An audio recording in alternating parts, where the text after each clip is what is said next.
Ina maana yale yanayofanya na baadhi ya madai, baadhi ya walimu, kwamba mtu akishajua akajiona yeye ni mtu ghali mno, kwa sababu anajua Allah amempa ilmu, mtunuku ilmu, akaona kwa kuwa na ilmu hiyo basi yeye amekuwa ghali. Sasa amekuwa ghali, labda huenda kama kuliko hata wanasiasa. Unajua wanasiasa mnakuwa nao mitaani, wanapita mitaani, wanapita wanaingia vichochoroni, hiyo kwenye tope mtakuwa nao, kwenye shughuli mbalimbali za misiba, shughuli za harusi na kadha, yupo mko pamoja. Hata kama mvua itanyesha, mtaweka viti katika maji naye atakaa.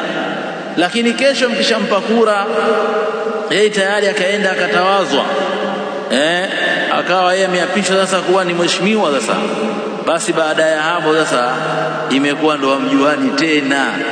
Vile vichochoro alikuwa anapita, yani hata isiweke pita, hata ukiangalia kichoro kile, sifahamiana, amekuwa ghali, hapatikani hiyo bwana.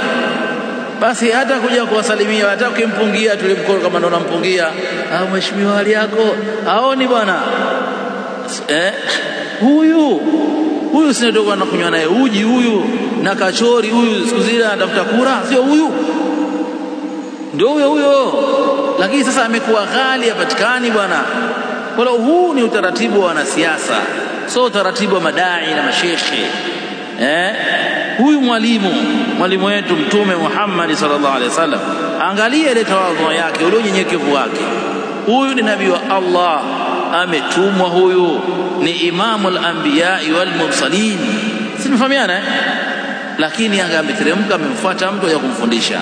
Sasa wewe ukiwa dai usiwe ghali, bali inatakiwa kwamba wewe watafute watu waelekeze, wewe wafundishe, manake unawatoa mina shirki ila tauhid, unawatoa mina dhalal ila huda, mina albid'a ila sunna wafat.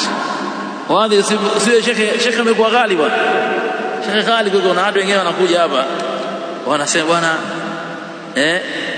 nataka kuona na shekhe bwana, nataka kuona na shekhe bwana. Shekhe kwani shekhe amekuwa ghali, milango iko wazi, wewe njoo tu bwana, wewe njoo. Wengine wanalalamika, sasa mbona kwa mwepesi bwana, sio unakuwa mwepesi. Jamaa, kwani mimi mwanasiasa bwana? Mimi sio mwanasiasa. Si wewe Umar ibn al-Khattab radhiallahu anhu alikuwa akimfuata, hata ukimkuta amelala chini ya mkungu, basi hapo ukimwamsha shughuli zinaendelea kama kawaida. Sasa huu ghali Abu Yasir unatoka wapi? Huu ghali mnaokota wapi? Mnaokota mambo ya watu ambao sio sisi, mnataka kuyatia katika dini. Si sawa.